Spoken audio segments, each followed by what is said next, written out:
মুসা আলাইহিস সালাম বসে আছে গো,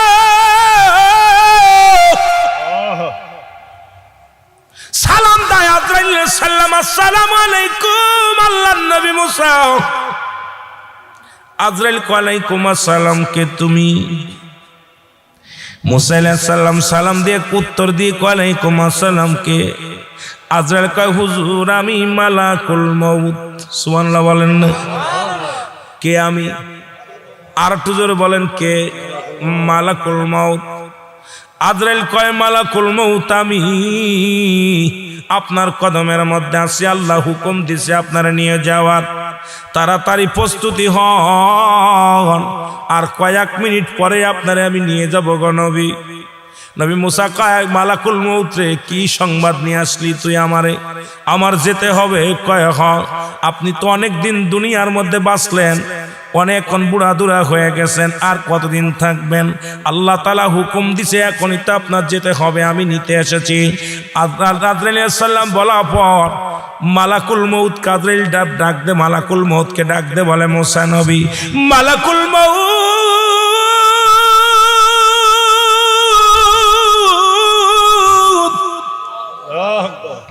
যেহেতু তুমি আমার রুহটা নিবা গো, আমার রুহটা তুমি কোন জায়গা দিয়ে নিবা? মালাকুল মউত কয় হুজুর মুখ, আপনার মালাকুল মউত আমি রুহটা নিব আপনার মুখ দিয়া।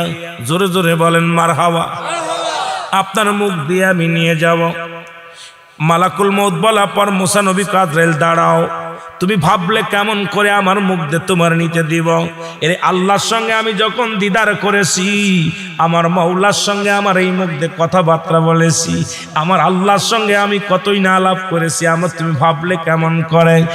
যে জবান দিয়া যে মুখ দিয়ে আমি আমার মাওলার সঙ্গে কথা বলেছি, এই মুখটা দিয়ে তোমার ঢুকতে দিব, ভাবলে কেমন করে গো? কোনোদিন সম্ভব নয়, কারণ এই জবান দিয়ে আল্লাহর সঙ্গে কথাবার্তা হয়েছে, এই জবান দিয়ে আমি তোমারে কোনোদিন ঢুকতে দিতে পারি না। জোরে জোরে চিল্লায় বলা যাবে না মারহাবা। মালাকুল মউত বলে হুজুর, তাহলে আপনার নাক দিয়ে আমি নিব। আরো জোরে, আপনার নাক দিয়ে আমি প্রবেশ করব।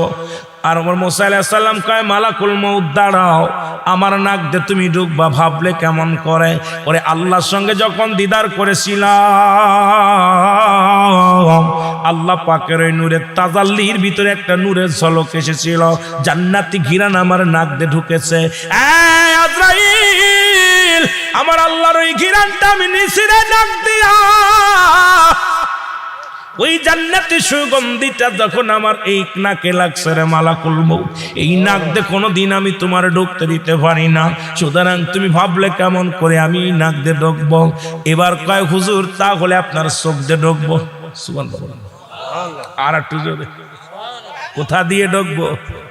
জোরে বলেন, কোন জায়গা দিয়ে ঢুকবো? চোখ দিয়ে ঢুকবো নবী গো।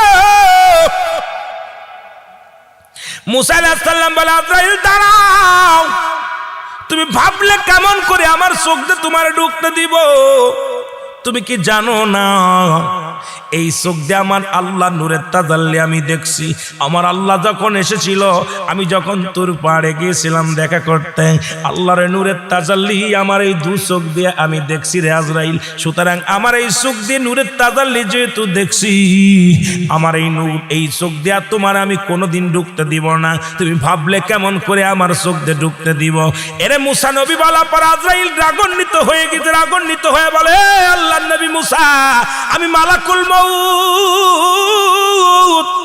আমার আল্লাহর হুকুম হয়েছে, আমার ইচ্ছা যে জায়গাতে পারবো সেই জায়গাতে ঢুকবো। আমার মন চাইলে আমি কান দিয়ে ঢুকবো, মন চাইলে আমি গাল দিয়ে ঢুকবো, মন চাইলে আমি চোখ দিয়ে ঢুকবো, আমি আপনার চোখ দিয়ে ঢুকবো, নাক দিয়ে ঢুকবো। আমার ইচ্ছা যেদিক দিয়ে আসে দিক দিয়ে আমি ঢুকবো, আপনি ঠেকাইতে পারবেন না। ওরে নবী মুসার রাগ হয়ে গেছে, এত জোরে একটা থাপ্পড় লাগা দিছে রে আজরাইলকে রে, এক থাপ্পড়ে আজরাইলের দুটি চোখ বাইর হয়ে গেছে। জোরে জোরে চিল্লায় বলা যাবে না মারহাবা।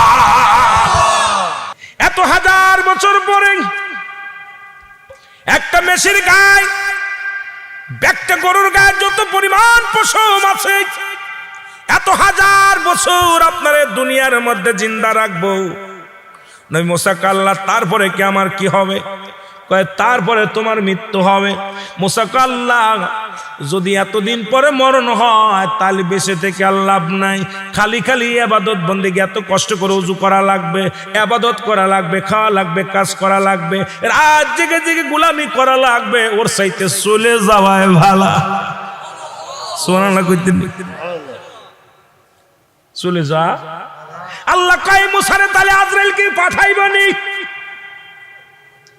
কথা কইতেন পাঠাবনি আজরাইল।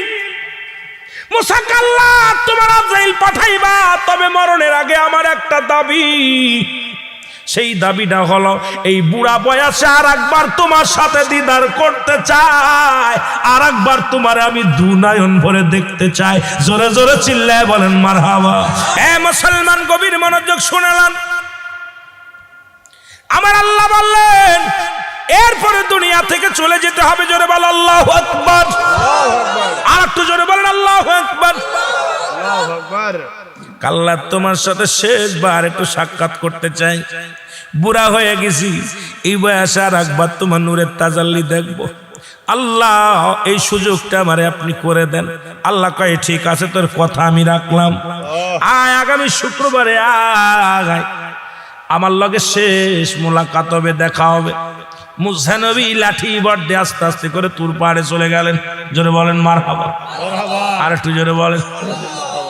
তুর পাহাড়ে চলে গেলেন মুসা আলাইহিস সালাম, অনেক কষ্ট করে চলে গেলেন। যাইয়া মাওলার সঙ্গে দেখা, আমার আল্লাহর সঙ্গে আলাপ আলোচনা হয়ে গেল। আল্লাহর সঙ্গে কথা হয়, আলাপ হয়, কিন্তু পর্দার মধ্যে পর্দা, এই পর্দা উঠায় নাই, আল্লাহ নূরের তাজাল্লি দেখে। কিন্তু আল্লাহকে সরাসরি দেখা আমার আল্লাহ দেন নাই। একমাত্র সরাসরি দেখা পাবে আমার আপনার নবী রাহমাতাল লিল আলামিন। আর উম্মতিরা যারা জান্নাতের মধ্যে যাবে, আল্লাহ বলবে জান্নাতীরা রে তোমাদের সব পেয়েছো? বলে আল্লাহ সব পেয়েছি, আর কিছু বাদ আসেনি। কয় না, কয় একটা জিনিস বাদ আছে, জীবনে আমারে দেখো নাই, না দেখে আমার গোলামি করেছে, ইবাদত করেছ। আজকে আমি আল্লাহ পর্দা সারা জান্নাতীদের সঙ্গেও দেখা দিব। জোরে বলেন মারহাবা। আর একটু জোরে বল আল্লাহু আকবার। এ মুসলমান গভীর মনোযোগ। আমার আল্লাহ তাআলার সঙ্গে মুসা আলাইহিস সালামের আলাপ হয়ে গেল। আলাপ হওয়ার পর বিদায় লগ্নে আমার আল্লাহ বলেন মুসারে বিদায় নাও। অনেক আলাপ হয়েছে, এখন বিদায় নাও। মুসা নবী আল্লাহ বিদায়ের আগে একটা কথা জানতে চাই, আমার কমি বনি ইসরাইলের মধ্যে যত লোক আছে, আমার কমের যত লোক আছে, আল্লাহ সবাই আপনি খাওয়াইবেন, কারণ না খাওয়াই রাখবেন না। আমি মুসা নবী আমার কমের লোকের জন্য আমি বড় বিপদে পড়েছিলাম। এই কমের লোকদেরকে অনেক ভালোবাসি রে আল্লাহ, তাদেরকে তো আপনি না খাওয়াই রাখবেন না। বনি ইসরাইল লোকদেরকে আপনি না খাওয়াই রাখবেন না, ওয়াদা করেন, কথা দেন গো আমার আল্লাহ। আল্লাহ কয় মুসারে আমি তোরে বিদায় করে দিলাম, হাতের মধ্যে কি কয় লাঠি। এ মুসা, ওই হাতের লাঠি দিয়া তুমি এই পাহাড়ের উপরে বাড়ি মারো। মুসা আলাইহিস সালাম হাতের লাঠি দিয়া একটা বাড়ি মারলেন, পাহাড়ের মধ্যে একটা বাড়ি মারলেন। বাড়িটা যখন মেরে দিলেন, পাহাড়ের মধ্যে বাড়ি মারার পর দেখে বিশাল একটা নদী। মারহাবা বলেন না। মুসা আলাইহিস সালাম নদী দেখে বড় আশ্চর্য হয়ে গেলেন। আল্লাহ পাহাড়ের মধ্যে নদী আইলো কই থেকে? বলে মুসা রে তুমি নদী দেখেছো, আবার তোমার হাতের লাঠি দিয়ে আরেকটা বাড়ি মারো। সঙ্গে সঙ্গে আরেকটা বাড়ি মারলেন, বাড়ি মারলে একটা পাথর আসলেন। আল্লাহু আকবার বলেন না। পানির ভিতর দিয়ে ভাসতে ভাসতে বিশাল একটা বড় পাথর আসলেন। মুসা নবীকে আল্লাহ পানির ভিতরে পাথর বেশে বেশে আসে রে মুসলমান, শুনে নাও। আল্লাহ বলে মুসা রে শুনে নাও, এবার কাজ করো। কি করো? তোমার হাতের লাঠি দিয়া পাথরের মধ্যে আঘাত করো। পাথরের মধ্যে আঘাত করলেন, সঙ্গে সঙ্গে পাথরের মধ্যে একটা হরিণ গালের মধ্যে তাজা ঘাস নিয়ে আসে। আমার আল্লাহ কয় মুসারে তাকায়া দেখ, ও মুসা ভালো করে দেখ, দেখে নে, আমি যত পৃথিবীর মধ্যে যত মাকলুকাত আমি আল্লাহ সৃষ্টি করলাম, সব প্রাণীকে আমি আল্লাহ খাওয়াই, আমি আল্লাহ পড়াই, আমি আল্লাহ বাঁচাই।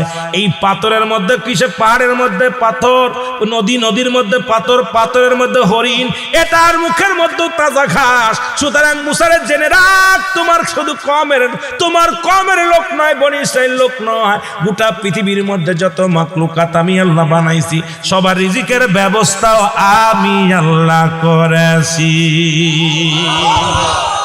আমার ভাইয়েরা, আমার বন্ধুরা, আমার মুসা আলাইহিস সালাম আল্লাহর তরফ থেকে সালাম বিনিময় হলেন। সালাম পেয়ে উত্তর দিয়ে চলে আসলেন। আসতে পথে যায় দেখেন মুসলমান, পাহাড়ের মধ্যে বিশাল একটা মরু প্রান্তরে 7 জন ব্যক্তি একটা কবর করে। আল্লাহু আকবার বলেন। 7 জন ব্যক্তি, কয়জন? 7 জন মিলে একটা কবর খুঁজতেছে। মুসা আলাইহিস সালাম চিন্তা করে এলাকার মধ্যে কিডা আবার মারা গেল, এই পাহাড়ের মধ্যে মরু প্রান্তরে কার কবর খুঁজে আস্তে আস্তে আগায় গেলেন, সালাম বিনিময় করলেন। দিয়ে বল, ভাই কার কবর করেন? এলাকার মধ্যে একটা মানুষ মারা গেছে, তার কবর খুঁড়তেছে, আপনি কি শরীক হতে চান? যদি শরীক হতে চান আমাদের সাথে কাজ করে নেই নেন, কোনটা কুরুল লন, যা লাগে সুবহানাল্লাহ বলেন, এগুলো লন। মুসা আলাইহিস সালাম শরীক হলেন, কবর খুঁড়লেন। মারহাবা বলেন, আরো জোরে বলেন। মুসা আলাইহিস সালাম কবরটা সুন্দরভাবে খুঁড়লেন। সুন্দরভাবে খোঁড়ার পর ফেরেশতারা, ওই 7 জন ফেরেশতা তো মানুষের সুরত ধরে আছে, মুসা নবীকে চিনতে দেয় নাই। কবরটা যখন কমপ্লিট, মুসা আলাইহিস সালামকে লোকজনে বলতেছে, হুজুর বেয়াদবি মাফ করবেন, আপনি যে লোকটারে এখানে শোয়াইবো সেই লোকটা দেখতে শুনতে আপনার মতো, উঁচু লম্বা আপনার মতো, দেখতে শুনতে সবই আপনার মতো। আপনি যদি দয়া করে একটু কবরের ভিতরে শুইতেন তাহলে বুঝতাম মাপ ঠিক আছে। যেহেতু মাপ সারা কেটেছি, যদি বুঝতাম দেখতে যে আপনার মতো উঁচু লম্বা পিকার আকাশ সবই আপনার মতো, যদি একটু কবরের মধ্যে শুইতেন তাহলে বুঝতে পারতাম কবরটার মাপ ঠিক আছে। জোরে বলেন আল্লাহু আকবার। মুসা আলাইহিস সালাম শুয়ে পড়ছে কবরের মধ্যে, সুবহানাল্লাহ বলেন। কবরের মধ্যে শোয়া পর বলে, আল্লাহ, কবরের মধ্যে শোয়া পরে একটা আরাম পেয়েছে, শান্তি পেয়েছে। ডাক দে বলে, আল্লাহ এ তো অনেক সুন্দর জায়গা, এরম একটা জায়গা আমার দান করো আল্লাহ, এরম একটা জায়গা হলে অনেক ভালো হয় আল্লাহ। আল্লাহ কাজরাইল ডাক, দেরি করিস না, ধরে যা জান্নাতের মধ্যে একটা আপেল নিয়ে যা। মুসা আলাইহিস সালামের হাতের মধ্যে দিয়ে দিগা আপেল। জোরে বলেন মারহাবা। আর একটু জোরে বলেন আল্লাহু আকবার। এরে আজরাইল আসিয়া, জিবরিল আমিন আসিয়া একটা আপেল দিলেন মুসা নবীর হাতে, কয় হুজুর আপেলটা খান। আর এখানে একটু বড়ই দেখেন, ভালো করে মাপটা দেখেন। যখনই আপেলের মধ্যে কামড় দিছে, আজরাইল আলাইহিস সালাম এই ফাঁকে ঢুকে গেছে, ঢুকিয়ায় সঙ্গে সঙ্গে জানডা বাইর হয়ে গেছে। জোরে বলেন মারহাবা। জানডা বাইর হয়ে গেল। আল্লাহ কয় মুসা নবীর উঠা, কবর থেকে উত্তোলন কর। উত্তোলন করলেন। কবর থেকে উত্তোলন করার পর মুসলমান শুনে নাও, ফেরেশতা দিয়ে তারে গোসল করাইলেন, ফেরেশতা দিয়ে তার জানাজা পড়াইলেন, ফেরেশতা দিয়ে তার কবর দিলেন, সব কিছু ফেরেশতা দিয়া করলেন। এবার ওই মাটিগুলো সমান করে দিলেন। কমের লোকেরা আজ পর্যন্ত মুসা আলাইহিস সালামের কবর খোঁজে, কোথায় মুসা নবীর কবর? দুনিয়ার মানুষ টের পান নাই। দুনিয়ার মানুষগুলো মুসা নবীর ওই যে তুর পাহাড়ে গেছে এইটুকু শুধু জানে যে আমাদের নবী মুসা গেছে তুর পাহাড়ে, এখন পর্যন্ত আসছে, মারা গেছে, তবে কোন জায়গাটা কবর আলো আন্দাজে কমের লোকের একটা জায়গা কবর বানায় রাখছে, এটা চিনাক্ত রাখছে মুসা নবীর কবরটা হয়তো এই জায়গাটা হবে। কিন্তু ফেরেশতারা দিয়া ওই মাটিটারে এমন ভাবে সমান করে দিছে, আজ পর্যন্ত মুসা নবীর কবরের সন্ধান লোকজনে পায় নাই। জোরে জোরে চিল্লায় বলা যাবে না মারহাবা। একজন পুরুষ ডাক দে বলে, এ আল্লাহর নবী মুসা, তুমি কই যাও? কয় আমি আল্লাহর সঙ্গে দিদার করতে যাই। বলে, নবী মুসা রে, আমার আল্লাহ দুনিয়ার মধ্যে সম্পদ দিছে রে, তোমার আল্লাহর কাছে একটা প্রশ্ন করবা, একটু জানে আসবা, এই দুনিয়ার মধ্যে আমি আমার আল্লাহ এত সম্পদ দিছে, জমি জমা দিছে, কি আমল করলে, কি কাজ করলে এই সম্পদগুলো কমে যাবে তুমি বলতে পারো নি রে? নবী মুসা রে, তোমার আল্লাহর কাছে জেনে আসবা, এত জমি জমা আমার দরকার নাই, সম্পদের দরকার নাই, তোমার আল্লাহরে বলবা কোন কাজ করলে আমার সম্পদ কমে যাবে, এই টাকা পয়সা ধন সম্পদ কমে যাবে, একটু জেনে আসবা। নবী মুসা কয়, তোমার নালিশটা আমি নিলাম। দ্বিতীয় আরেকজন মহিলা, একজন মেয়েটা ডাক দে বলে, নবী মুসা রে, কই যাও? আমি আল্লাহর সঙ্গে দিদার করতে যাই। কয়, নবী মুসা রে, তুমি আল্লাহর সঙ্গে দিদার করতে যাও, আমি তোমার কাছে একটা জিনিস জানতে চাই, তোমার আল্লাহর কাছে জেনে আসবা, আমি গরিব মানুষ, আমার কোনো ঘর ছাড়া, এই ঘরটুক করে ঘর ছাড়া কিচ্ছু নাই, তোমার আল্লাহ কেন আমার গরিব বানাইলো? আমার অভাব যায় না, দুনিয়ার মধ্যে কঠিন অভাব আমারে কেন আল্লাহ গরিব বানাইলো? কি কাজ করলে আমি ধনী হতে পারবো? সেই কথাটা শুনে আসবা তোমার আল্লাহর কাছে। জোরে জোরে চিল্লায় বলেন আল্লাহু আকবার। এরে নবী মুসা,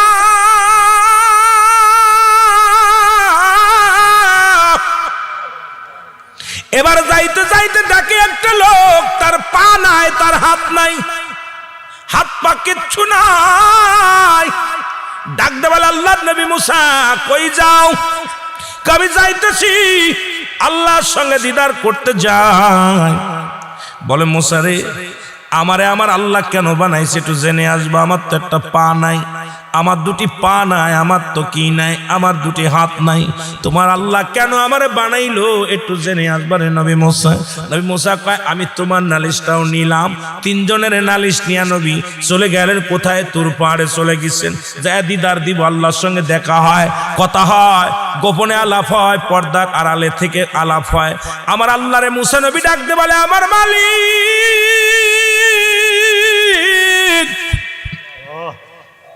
ও আমার মালিক, আপনার কাছে আমি জানতে চাই।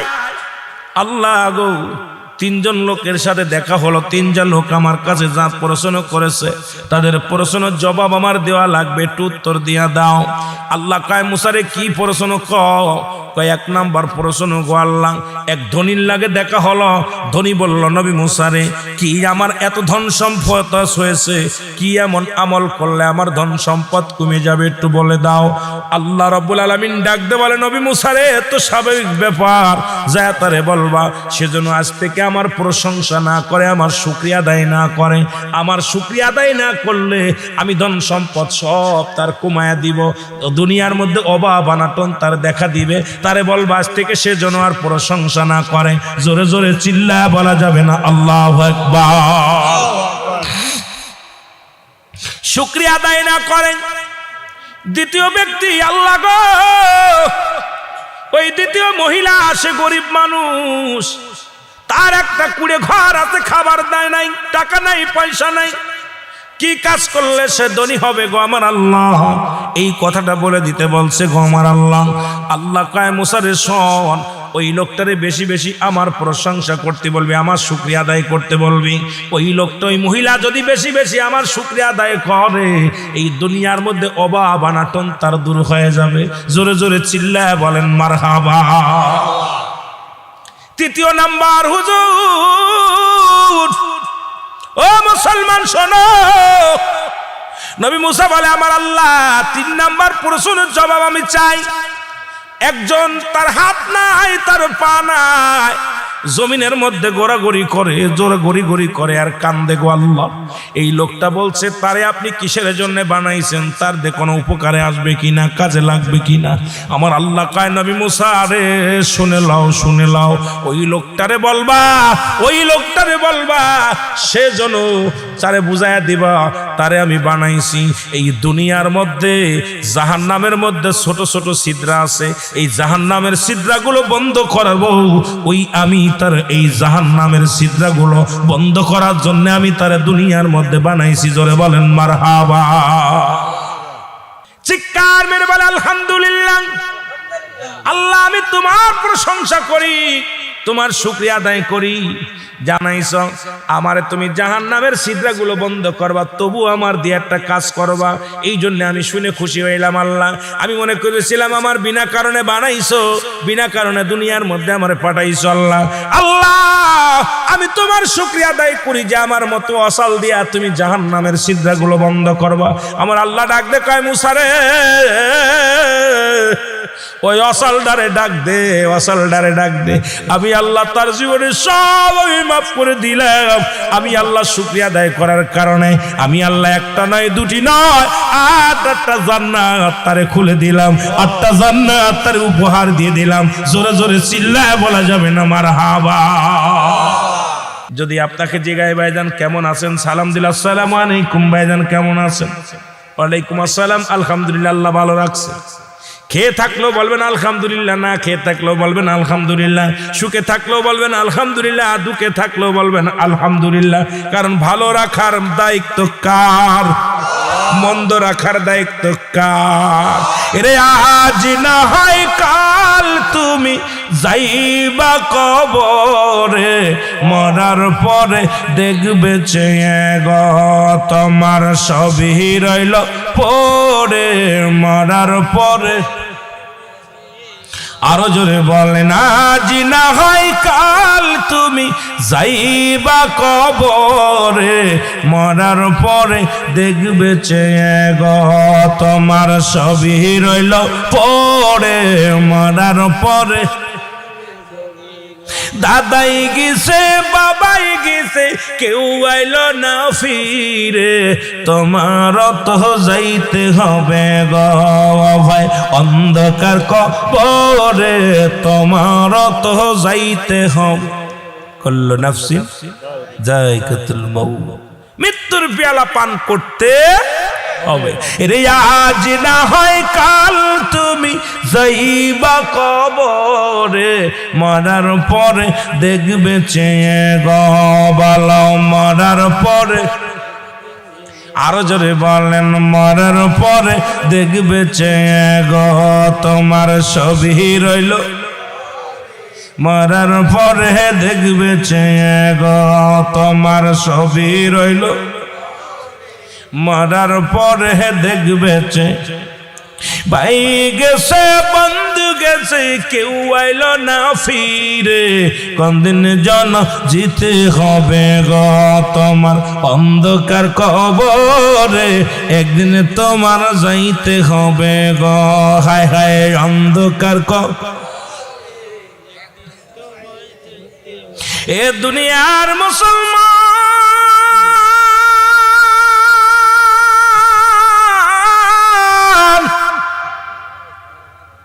এখনো না দিলে দেখা কোন আশায় থাকি বলেন, এখনো না এর পর্দার আড়ালে থেকে করছো চালাকি, এখনো না দিলে দেখা কোন আশায় থাকি রে, এক ঘরেতে দুজনেরা সদাই সদাই দেখা দেখি হয় ঠিক কি, এর পর্দার আড়ালে থেকে পর্দার আড়ালে থেকে করছো চালাকি, এখনো না দিলে দেখা কোন আশায় থাকি আমি, এখনো না আফিয়ান ফুসিকুম আফালা তুবসিরুন। হে বান্দা বান্দিগণ তোমার আমার নিদর্শন তোমাদের মধ্যে আছে। এই মুমিনের কলবের মধ্যে আল্লাহ থাকে কোন জায়গা? কথা কয় না কেন? কলবের মধ্যে। মুমিন হওয়া লাগবে কি লাগবে না? খালি পাহাড়ে নগর আল্লাহ থাকে? আল্লাহ কোথায় থাকে? জোরে বলেন কোথায়? এখন সবার ভিতরে আছে, কেউ দেখতেছে কেউ দেখতে পারে না, কেউ দেখে। এই জন্য কবি বলতেছে পর্দার আড়ালে থেকে করছো চালাকি, বলেন পর্দার ওরে এখনো না দিলে দেখা দয়াল, এখনো না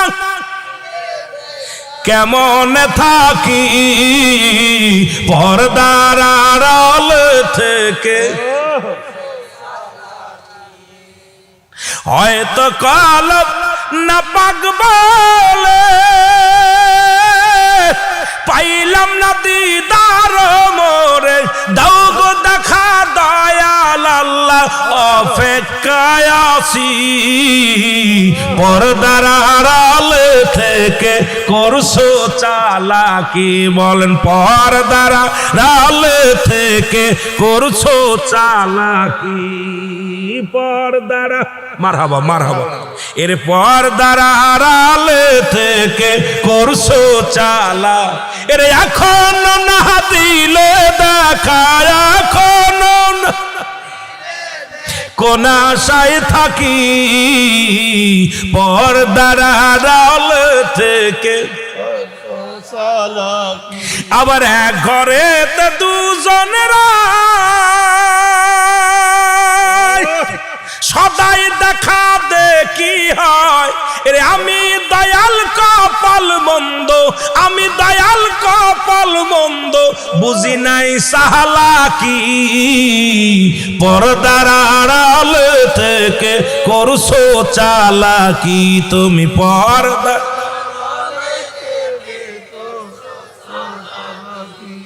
আয় হায়, রুহুর সঙ্গে কলবের সঙ্গে প্রায় দেখা হচ্ছে, কিন্তু বোকা মনটা বুঝাইতে পারি না। আরে আল্লাহর রঙে রঙ্গিত হইলে পারেই আল্লাহ দেখা দিবে। জোরে বলেন ঠিক কিনা? এই রঙে রঙ্গিত হওয়ার দরকার আছে কিনা? কথা বলেন। যদিও কষ্ট হচ্ছে কথা বলতে ভাই, সারাদিন জার্নির মধ্যে সারা রাত এই 24টা ঘন্টা একটা সেকেন্ড ঘুমাইতে পারি না। গতকাল রাত, গত পরশুদিন সারা দিন সারা রাত, এই 2টা দিন 2.5টা 3টা দিন চলতেছে। এর ভিতর আর মানে বিছনায় যে গোট দেবো এটা সুযোগ হয়নি। এদের বেরেনে কথা বলতে যাচ্ছে, একদিক চলে যাচ্ছে একদিক, নিজের আর পারি না নিজের কাছে। আবার এত দূর মাগুরা থেকে এত দূরে প্রোগ্রাম, বারবার বললাম আমার স্ট্যান্ডে, বললাম ভাই প্রোগ্রামটা মিস কর, আমারে মাফ করে, আমি যাইতে পারবো না। কয় ভাই আমারে মাফ করেন, আমি এটা বলতে পারবো না। আমি আজকে আমার মাফ করে, কাছে পড়তেছেন, আমার দ্বারা সম্ভব না, কারণ কথা বলতেছি আমার চোখ মুখ, আমি আসি বসে আসি না দাঁড়ায় আসি, আমি বুঝতেছি না নিজের ভিতরটাকে, আমি এমন অবস্থা হয়ে গেছে। এখন আমার যে মেহেদী হাসান সিদ্দিকী যার আমার সাথে থাকে, ও কয় ভাইজান সুন্নিয়াতের আলেম, আপনি কষ্ট করে হলো যেতে হবে, মাহফিল কাজা করে আপনার ওয়াজ করা লাগবে। ওয়াজ করতে গেলে সর্বনিম্ন 2-4 ঘন্টা কথা বলা লাগবে, আমার কষ্ট দিস না। আবার এখন আমার যেতে হবে অনেক দূরে। এই জন্য বাবারা আপনাদের কাছে অনুরোধ করবি, সদাই দেখা দেখে আল্লাহর সঙ্গে। আল্লাহ কিন্তু দেখতেছে প্রতিটা বান্দার কলব দেখে। জোরে বলেন ঠিক কিনা? প্রতিটা বান্দার মধ্যে আছে। আল্লাহ যদি না থাকতে চলতে পারত না। যদি মুসা আলাইহিস সালাম বলতেন আল্লাহ তুমি কি সব জায়গায় থাকো? হ্যাঁ থাকি। সব জায়গায় থাকো? থাকি। আল্লাহ যখন আমার বউটা নিয়ে থাকি তখনও থাকো না, তখনও যদি না থাকতাম বিবি নিয়ে গরমে থাকতাম। জোরে বলেন ঠিক কিনা? কথা কন ঠিক কিনা? তা এখন মুসা আলাইহিস সালাম, আমার বাবারা শোনেন, এখন মুসা আলাইহিস সালাম করছে যে ঠিক আছে থাক। এখন উনি থাকতে গেছে বিবির কাছে শুয়ে, আর হট করে রাত্রেবেলা ঘুমায় আছে হট করে। এরকম অনেক একটা ইতিহাস আছে, ওদিকে আমি যাবো না। যে এখনই আল্লাহ যদি মানুষের কাছে না থাকে কোনো বান্দা বাঁচা সম্ভব না। আরো জোরে বলেন ঠিক কিনা? কথা বলেন ঠিক কিনা? আমার বাবারা গভীর মনোযোগ। এই জন্য আল্লাহ পাক সবসময় সব জায়গা বিরাজমান, পৃথিবীর মধ্যে আসমানের মধ্যে। আল্লাহ কোন দিকে ঘুমায়, কোন দিকে খায় না, ঘুমায় না, সদা সর্বদাই উম্মতের দিন কিসের দিকে? বান্দার দিকে চেয়ে আছে। জোরে বলেন ঠিক কিনা? বান্দারে সম্পূর্ণ দিনটা 24টা ঘন্টা আমার আল্লাহ আপনাকে নিয়ন্ত্রণের মধ্যে রাখছে। যদি আল্লাহ ঘুমাইতো দুনিয়া শেষ। জোরে বলেন ঠিক কিনা? আল্লাহ খায় না, ঘুমায় না, সব সদা সর্বদাই সবসময় সে জাগ্রত অবস্থায় বান্দার উম্মতের বান্দার কল্যাণের জন্য নিয়োজিত। জোরে বলেন ঠিক কিনা? আরো জোরে বলেন ঠিক কিনা? আল্লাহ চায় কোন বান্দা, সব বান্দা জান্নাতে যাক। জোরে বলেন মারহাবা। আর একটু জোরে বলেন মারহাবা। মহব্বতের সঙ্গে দুরূদ শরীফ পড়েন। আল্লাহুম্মা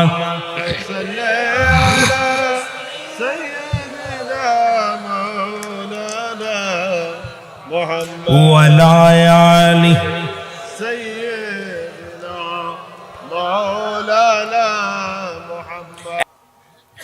মুসা নবীকে আল্লাহ ওই 2টা তো উত্তর পাইলাম বালা, কিন্তু এই লোকটার তো পাও নাই, হাত নাই, গোড়াগড়ি করে কত কষ্ট করে। এই লোকটা যখন জানতে পারবে তারা জাহান্নামে ছিদ্রা বন্ধ করার জন্য বানাইছো, আল্লাহ সে তো বড় কষ্ট পাবে। আমার আল্লাহ কয় যাও, তুমি আমার কাছে জানতে চাইছো, আমি জানাই দিছি, জানাই দাও তাদের। চলে আসছে নবী মুসা আলাইহিস সালাম। চলে আসা পরে ধনী লোকের সাথে দেখা। ধনী লোক বলছে মুসা, এ ভাই মুসা, আমার প্রশ্নের জবাব দিয়ে যাও, জবাব দিয়ে যাও। মুসা আলাইহিস সালাম বলতেছেন, কি বলতে শোনেন। বলছে ভাই আজ থেকে আপনি আমার আল্লাহর প্রশংসা করবেন না, আল্লাহ শুকরিয়া আদায় করবেন না। লোকটা বলে ভাই আমার আল্লাহ যদি দুনিয়ার সম্পদ সব নিয়ে যায় আমার দুঃখ নাই, আর যদি বেশি দেয় তাও দুঃখ নাই। যে আল্লাহর আমি প্রশংসা করতে তুমি ভুলে বলতেছো, করতে বারণ করতেছো, আমি আল্লাহর প্রশংসা ছাড়া বাঁচবো না। কারণ আমি প্রতিটা কাজেই আমি আল্লাহ শুকরিয়া আদায় করি, সব কাজেই। সুতরাং আলহামদুলিল্লাহ, জোরে বলেন সুবহানাল্লাহ। সঙ্গে সঙ্গে লোকটার আল্লাহ সম্পদ আরো দ্বিগুণ বাড়াই দিছে। চলে গেছে মহিলার কাছে। মহিলা কয়, এ নবী মুসা, তোমার আল্লাহ কি জবাব দিল বলো। মুসা আলাইহিস সালাম বলতেছে, মাগো আমার আল্লাহ বলেছে আজ থেকে তুমি আমার আল্লাহর প্রশংসা, আল্লাহর শুকরিয়া আদায় করবা না, আল্লাহর প্রশংসা বেশি বেশি করে করবা, শুকরিয়া আদায় করবা। মহিলা বলে, তোর আল্লাহ আমারে কি দিছে যে আমি তোর প্রশংসা করব? খাই না খেয়ে থাকি, ঘুমানোর জায়গা নাই, থাকার জায়গা নাই, সম্পদ নাই, বাড়ি নাই, গাড়ি নাই, তোর আল্লাহর প্রশংসা, আমার খাইয়ে কাম পড়ানোর প্রশংসা করব? হঠাৎ করে একটা ঝড় আসছে, কাল বৈশাখী ঝড় আইসা ওই ছোট্ট কুড়ে ঘরটা লন্ডভন্ড করে ফেলেছে। মুসা আলাইহিস সালাম কয়, মাগো তোমার বললাম শুকরিয়া আদায় করতে, তুমি শুকরিয়া আদায় করলে না। সঙ্গে সঙ্গে মহিলা মুসা আলাইহিস সালামের বাদান রে, তোর হাতে ধরি, পায়ে ধরি, আমি তোর আল্লাহ শুকরিয়া আদায় করি, প্রশংসা করি। যদিও সারাদিন ভিক্ষা করে খাইতাম, রাত হলে একটু ঘরে মাথা দিতে পারতাম, সেটা যেহেতু উড়িয়ে গেছে, এখন আমি রাত্রে কোথায় থাকবো বাবা, আমার তোর আল্লাহর কাছে বল আমার ব্যবস্থা করে দিতে। আমি আল্লাহর শুকরিয়া আদায় করছি, আলহামদুলিল্লাহ। সঙ্গে সঙ্গে আল্লাহ পাক তার ব্যবস্থা করে। জোরে বলেন মারহাবা। আর একটু জোরে বলেন মারহাবা।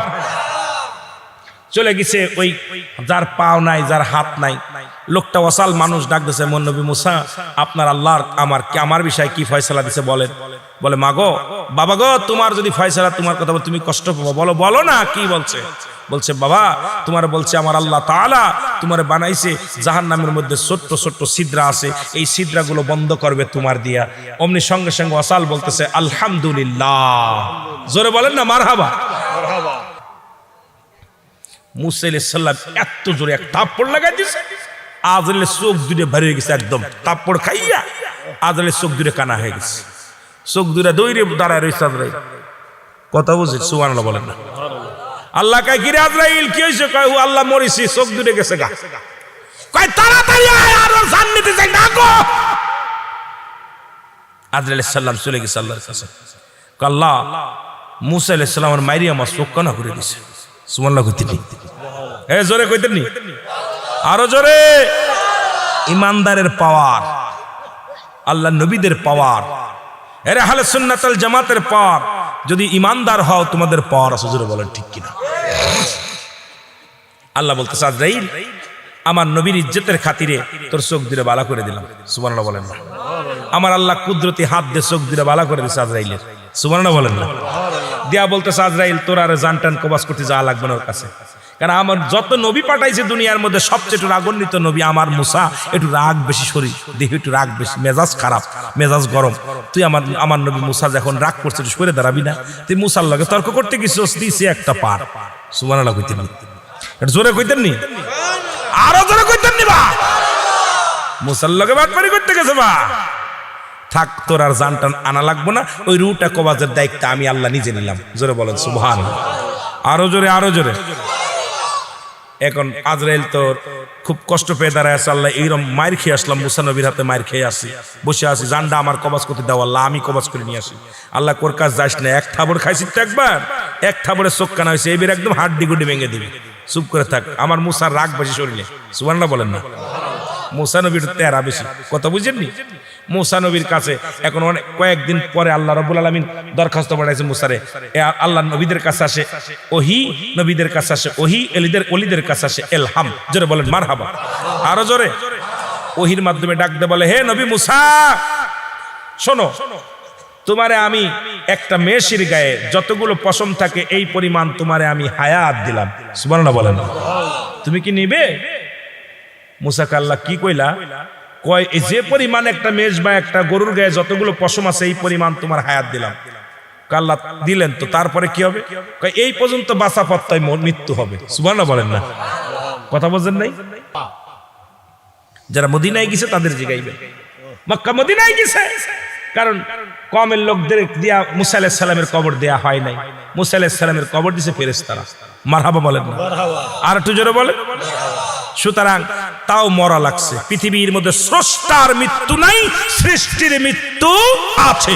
যারা বলেন ঠিক কিনা? সৃষ্টির মৃত্যু